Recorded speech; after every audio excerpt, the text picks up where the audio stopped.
Staring at a device with a dead battery that won't charge? It's frustrating, right? But don't toss it just yet. There might still be a way to bring it back to life. Dead battery? Here's what might have killed it.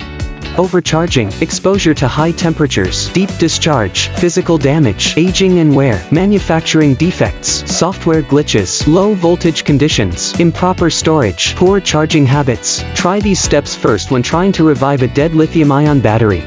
Leave it connected to the original charger for 12 to 24 hours, even if it doesn't respond at first. Test multiple charging cables/power sources to eliminate hardware issues. Allow cold batteries to naturally reach room temperature before charging.